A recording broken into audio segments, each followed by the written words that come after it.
Good evening to all.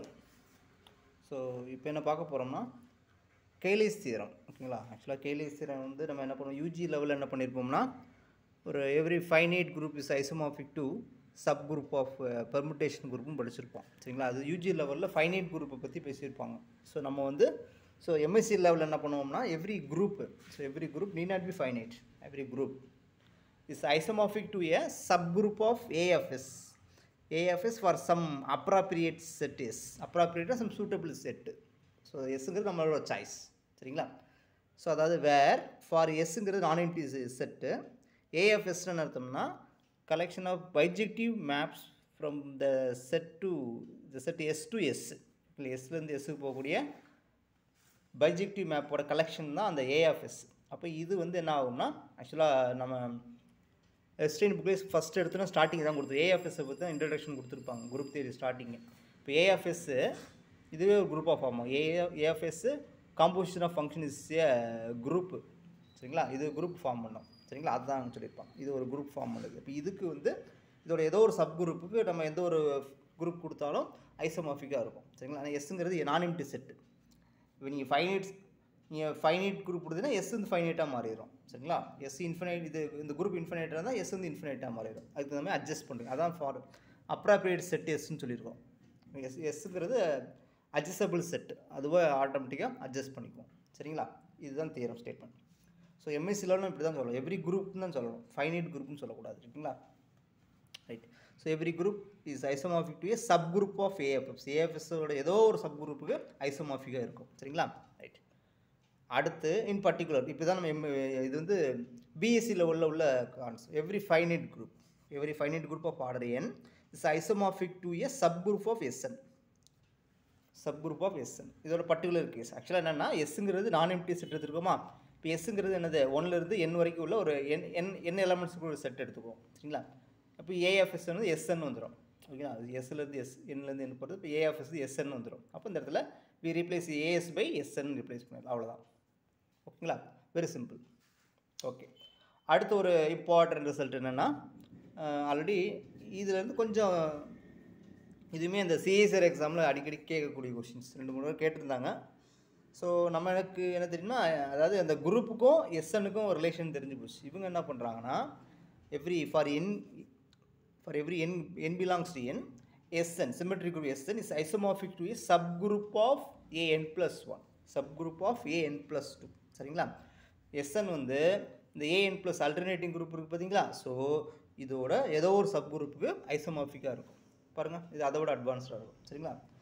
SN is isomorphic to a subgroup of AN+2. சரிங்களா? அதாவது N+2 ரைட்டுங்களா? அது கார்டினாலிட்டிக்கு தான் அதிகமாக இருக்கும். எப்படின்னா, இங்கே N ஃபேக்டரில் இருக்கும், N+2 ஃபேக்டோரியல் பை 2ன்னு இருக்கும். சரிங்களா? இப்போ இங்கே தான் அதிகமாக இருக்கும் எலமெண்ட்ஸ். சரிங்களா? ரைட். ஸோ அப்போது இப்படி சொல்லியிருக்காங்க. ஸோ இப்போ இந்த ரெண்டு இதை கம்பைன் பண்ணுறோம். ஸோ இது ரெண்டையும் கம்பைன் பண்ணி என்ன பண்ணுறோம்னா, காம்போசிஷன் ஃபங்க்ஷன் ரெண்டையும் கம்பைன் பண்ணுறோம். சரிங்களா? அதாவது ஐசோமார்பிசம் நமக்கு என்ன தெரியும்னா, ஐசோமார்பிசம் ஹேஸ் ஈக்குவலன்ஸ் ரிலேஷன்ஸ். ஒரு குரூப் அதுக்கு ஐசோமார்பிக்காக இருக்கும், ஒரு குரூப் இன்னொரு குரூப் ஐசோமார்பிக், அது இதுக்கு ஐசோமார்பிக்காக இருக்கும். அப்புறம் டிரான்சிட்டிவிட்டி ப்ராப்பர்ட்டி, இது ஒரு group G1 isomorphic to G2, G2 isomorphic to G3 இருந்தால் G1 isomorphic to G3. So ஓகேங்களா? Isomorphism is an equivalence relation. So அது படி எடுத்து அது சொல்லுவாங்க. therefore இது ஒரு இது. அப்போது இந்த எந்த ஒரு ஃபைனைட் குரூப்பும் எஸ்எனுக்கு ஐசோமார்பிக் இருக்குது. எஸ்என் வந்து இதுக்கு isomorphic by transitive property. Every finite group of order n is isomorphic to a sub group of AN+2. ஓகேங்களா? அப்போ ரெண்டையும் கம்பைன் பண்ணி இப்படி ஒரு ரிசல்ட் கொடுத்துட்டாங்க. சரிங்களா? So important result. Clear? Okay. அடுத்த ஒரு இன்ட்ரெஸ்டிங்கான தியரம் வந்து இண்டெக்ஸ் தியரம்னு சொல்லி ஒரு நேமிங் தியரம் உண்டு. ஸோ இது என்னென்னா, இந்த ஹெர்ஸ்டைன் புக்லேயே கொடுத்துருப்பாங்க. இந்த இண்டெக்ஸ் தியரங்கிறது ஒரு ஸ்டாண்டர்ட் தியரம். சரிங்களா? அது என்ன ஸ்டாண்டர்ட்னு பார்ப்போம். ரைட். ஸோ இந்த இண்டெக்ஸ் தியரம் என்னென்னா,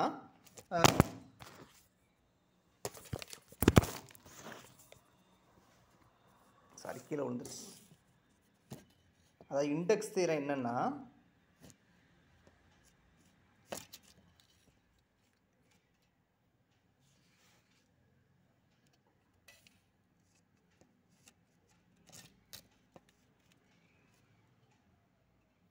பாருங்கள்.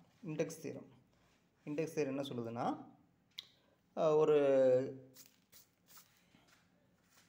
ஜிங்கிறது குரூப்பு, கச்சுங்கிறது அது ஒரு கச்சு நாட் ஈக்குவல் ஜின்னா அது ஒரு ப்ராப்பர் சப் குரூப். ஜிங்கிற குரூப்புக்கு கச்சு ஒரு proper sub group of finite group ஜிங்கிற finite group such that order of G divides index of H factorial. சரிங்களா? அது இண்டெக்ஸ் ஆஃப் கச்சுன்னு நமக்கு என்ன தெரியும்? இண்டெக்ஸ் ஆஃப் கச் அப்படின்னு அர்த்தம்னா இதை ஜி இப்படி எழுதுவாங்க. சப்போஸ் ஜி ஃபைனைட்டாக இருக்கிறதுனால இதை எப்படி எழுதிக்கலாம்? Order of G by order of கச்சுன்னு எழுதிக்கலாம். சரிங்களா? இது ஒரு நம்பர். ஸோ இதோட ஃபேக்டோரியல் இது ஐ, இது கச்சு, இது ஃபேக்டோரியல். இது இண்டெக்ஸ் ஐங்கிறது இதை டினோட் பண்ணால் இண்டெக்ஸ்ன்னு டினோட் பண்ணோம். இது ஃபேக்டோரியல். இப்போ இதை டிவைட் பண்ணலைன்னா கச் must contains a non trivial normal sub group of G. முக்கியமான கண்டிஷன். கான்செப்ட் புரியுதுங்களா? ஆக்சுவலாக என்ன சொல்கிறாங்கன்னா, கச்சுக்கு ஒரு நார்மல் சப் குரூப் இருக்கும். கச்சுக்கு ஒரு நார்மல் சப் குரூப்பு, அந்த நார்மல் சப் குரூப்புக்கு வந்து இந்த ஹோல் குரூப்புக்கு நார்மலாக இருக்கும். அதான் கான்செப்ட் புரியுதுங்களா? ஸோ இதுதான் முக்கியமானது. இந்த லைனை கரெக்டாக புரிஞ்சுக்கணும் நீங்கள். கச்சு இருக்கா? கச்சுங்கிறது proper subset of group G. இந்த கச்சு கண்டெய்ன்ஸே என்னது? கச்சு கண்டெய்ன்ஸே normal non trivial normal sub group. கச்சுக்குள்ளே என்ன ஆகும்? ஜியோட ஏதோ ஒரு நான் ட்ரிவியல் நார்மல் சப் குரூப் இருக்குன்னு சொல்கிறாங்க. கச்சுக்கு இருக்குன்னு சொல்லலை, கச்சு மஸ்ட் கண்டெயின் சொல்லியிருக்காங்க. கச்சுக்குள்ளே என்னது? இந்த ஜியோட ஏதோ ஒரு நார்மல் சப் குரூப் வந்து இருக்கும், நான் trivial normal sub group. So இதுதான் ஸ்டேட்மெண்ட். சரிங்களா? ரைட். ஸோ அப்போ என்ன ஆகுதுன்னா, என்ன ஆயிடுது? சப்போஸ் இந்த கச்சுங்கிறது ப்ராப்பர் சப் குரூப்பாக இருந்து, ஸோ இந்த condition order of G does not divides index of H factorial பண்ணலைன்னா என்ன ஆகும்னா, ஜிக்கு ஒரு நார்மல் சப் குரூப் இருக்கும். ஓகேங்களா? அதை கண்டெயின் பண்ணி கச்சு இருக்கும். அவ்வளோதான். அப்போ என்ன செய்யுதுன்னா, ஜிக்கு ஒரு நான் ட்ரிவியல் நார்மல் சப் குரூப்புன்னு சொல்லிட்டாங்க இந்த இடத்துல ஸ்டேட்மெண்ட். சரிங்களா? அப்போ என்ன அர்த்தம்னா, therefore ஜிக்கு வந்து ஜி cannot be simple. இப்போ ஒரு குரூப்பை எப்போ சிம்பிள்னு சொல்லலாம்? Group G not equal T is said to be simple if it has exactly two normal subgroups. ஓகேங்களா? ரெண்டு நார்மல் சப் குரூப்ஸ். எதுனா இந்த ஹோல் குரூப்பும் சிங்கிள்டன் இ மட்டும் இருந்தால் அந்த குரூப்பை வந்து சிம்பிள் குரூப்னு சொல்லுவோம். ஓகே, அதுக்கு ஏதாச்சும் அதை தவிர வேறு ஏதாவது நார்மல் சப் குரூப் இருந்தால் அது இந்த நாட் சிம்பிள்னு சொல்லுவோம். சரிங்களா? So every prime order simple groups. ஓகேங்களா? ரைட். அது பின்னாடி ஒரு வீடியோஸ் போடும்போது நான் சொல்கிறேன். சிம்பிள் குரூப்ஸ் பற்றி ஒரு வீடியோஸ் போடுவோம். ரைட்டா? இப்போ இது யூஸ் பண்ணி ப்ராப்ளம்ஸ் போடுவோம். Some problems. ஆக்சுவலாக இதுவுமே நம்ம புக்கில் இருக்குது. இந்த ப்ராப்ளமே புக்கில் இருக்குது. ஆர்டர் 36 ஒரு ப்ராப்ளம் இருக்கும். அப்புறம் ஆர்டர் 99 ஒரு ப்ராப்ளம் இருக்கும். ஸோ முக்கியமான ப்ராப்ளம்ஸ். ஆர்டர் 36. சரி பாருங்கள், எழுதுறேன் பார்த்துக்கலாம். ஸோ இப்போ ஆர்டர் ஆஃப் ஜி வந்து 36 எப்படி பிரிச்சுக்கலாம்? 9 4s ஆர். அப்போ 9னா 2 ஸ்கொயர் 3 ஸ்கொயர். ரைட்டுங்களா? ரைட். இப்போ என்ன பண்ணுறேன்னா, by Sailoz theorem.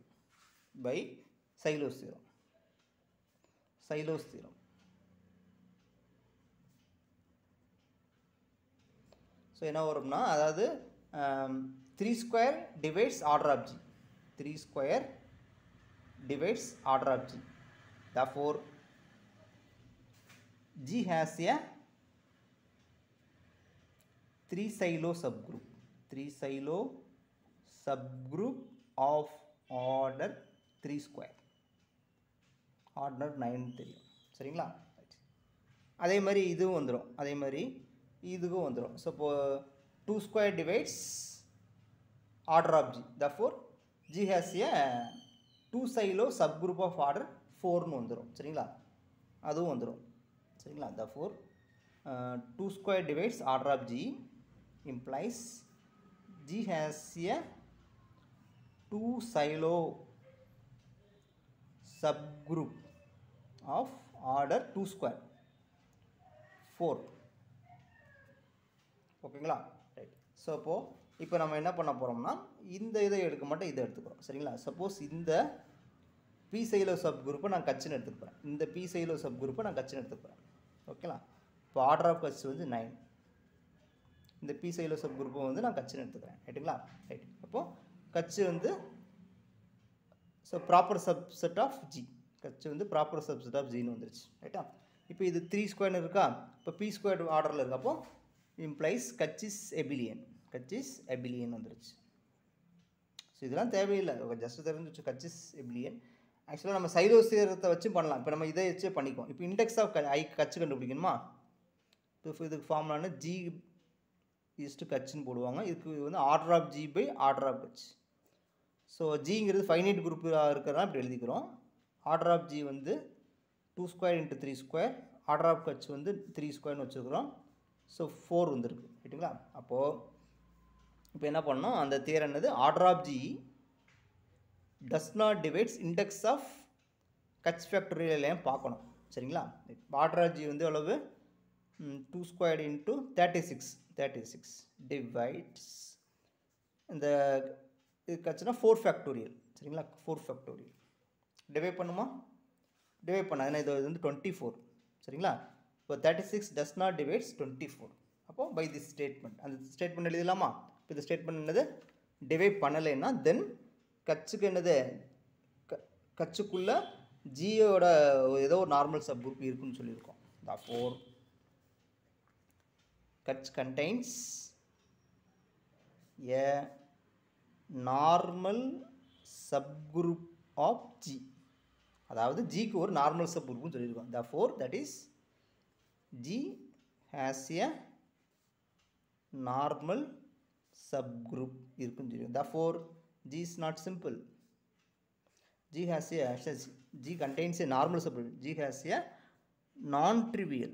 non-trivial subgroup of G okay therefore G has a non-trivial normal subgroup therefore G is not simple group ஓகேங்களா ஸோ இப்போ ஆர்டர் 36ல் உள்ள குரூப் வந்து சிம்பிளாக இருக்காது ஓகேங்களா ஸோ சேம் கான்செப்ட் சப்போஸ் அடுத்து என்ன கொடுத்துருப்பாங்க ஆர்டர் ஆஃப் ஜி வந்து 99 கொடுத்துருப்பாங்க ஆர்டர் ஆஃப் ஜி வந்து 99 கொடுத்துருப்பாங்க ஸோ 99க்கு என்ன பண்ணலாம் 99 எப்படி பிடிக்கலாம்னா 3 ஸ்கொயர் இன்ட்டு 9 இன்ட்டு 11 ஓகே இப்படி பிடிச்சிக்கலாம் பை சைலோஸ் தியரம் படி 3 சைலோ சப் குரூப் ஆர்டர் 9 இருக்கும் அதே மாதிரி 11 சைலோ சப் குரூப் ஆர்டர் 11ல் ஒன்று இருக்கும் சரிங்களா ரைட் இப்போ நம்ம என்ன பண்ண போகிறோம்னா யாரை எடுக்க போகிறோம் ஆக்சுவலாக இங்கே வந்து எனக்கு என்ன பண்ணால் கம்மியாக வரணும் அப்போது கம்மியாக வரணும்னா இவன் எடுக்கணும் சரி நான் எடுத்துக்கிறேன் ஸோ ஓகேங்களா ஸோ பை சைலோஸ் தியரம் படி 11 டிவைட்ஸ் ஆர்டர் ஆஃப் ஜி ஓகேங்களா implies G has a 11 silo subgroup of order 11 அதை நான் கட்சின்னு எடுத்துக்கிறேன் சரிங்களா அந்த 11 சைலோ சப் கட்சின்னு எடுத்துக்கிறேன் ரைட்டுங்களா 11 ஸோ இது என்னது ப்ரைம் நம்பரா which is prime therefore this is a cyclic group இது ஒரு cyclic group ஓகே இப்போது ஓகே இது மைண்டில் வச்சுக்கோம் சரி இப்போ என்ன பண்ண இந்த இப்போ இண்டெக்ஸ் கண்டுபிடிக்கலாம் ஆர்டர் ஆஃப் கட்ச் இது இண்டெக்ஸ் ஆஃப் கட்ச் இப்போ 99 டிவைட் பை திஸ் 11 ஸோ 9 வந்துருச்சு இப்போது இது டிவைட் பண்ணுமான்னு பார்க்கணும் ஆர்டர் ஆஃப் ஜி வந்து 99 இது வந்து 9 ஃபேக்டோரியலா டிவைட் பண்ணுமா ஆக்சுவலாக பண்ணாது என்ன காரணம்னா 9 ஃபேக்டோரியலில் 1 into 2 into 3 into 4 into 5 into 9 into 9 வரைக்கும் இருக்கும் ஸோ அப்போது 99 இந்த இடத்துல ஓகே ஒரு 9 டிவைட் ஆயிருன்னு வச்சுக்கோங்க இப்போ இன்னொரு 11 இங்கே கொண்டு வர முடியாது சரிங்களா ஸோ அதனால் டஸ் நாட் டிவைட்ஸ் வந்துடும் therefore does not divides வந்துச்சு therefore Kutch contains a non-trivial normal subgroup of G ஓகேங்களா that is G has a non-trivial normal subgroup therefore G is not a simple group. ஓகேங்களா? ரைட். அடுத்து வேறு என்ன பண்ணலாம்? Suppose order of G வந்து 77 எடுத்துக்குமா? Right. இப்போ 7 × 11 பிரிச்சுக்கலாம். ஓகேங்களா? ஸோ இப்போது 7 டிவைட்ஸ், ஆக்சுவலாக அது பிக்யூ டெஸ்ட் போடலாம். பிக்யூ பி லெஸ் தென் கியூ வந்துட்டு 7 டஸ் நாட் டிவைட்ஸ் 10, தஃபோ சைக்கிளிக் வந்துடும். தஃபோ இம்ப்ளைஸ் ஜி சைக்கிளிக்னு வந்துடும். ஜி சைக்கிளிக்னு வரும்போது ஸோ ஒவ்வொரு டிவைஸருக்கும் இது வந்துடும். அப்போ வந்து இதுக்கு 2 சப் குரூப் இருக்கும், அது நார்மலாக வேறு இருக்கும். அப்போது ஜி இஸ் நாட் சிம்பிள். புரியுதுங்களா இந்த தியரம்? ஆர்டர் ஆஃப் ஜி வந்து p q p less than q if p does not divides q minus 1 then G is cyclic. சரிங்களா? இது ஒரு தியரம். இன்னொரு தியரம், முக்கியமான theorem, if p divides q minus 1 then there is a non-abelian group of order pq. ஓகேங்களா? So இது ரெண்டுமே முக்கியமான statement. சரிங்களா? ஸோ அப்போது இது வந்து டிவைட் பண்ணலை, ஸோ அதனால் இது சைக்கிளிக் ஆயிரும். அப்போது ஸோ பை சைலோ தியரம் படி ஒரு 7 சைலோ சப் குரூப் ஆர்டர் 7 ஒன்று இருக்கும், 11 சைலோ சப் குரூப் ஆர்டர் 11 இருக்கும். அப்போது அது சைக்கிளிக்காக இருக்கிறது, அது ரெண்டுமே நார்மலாக இருக்கும்.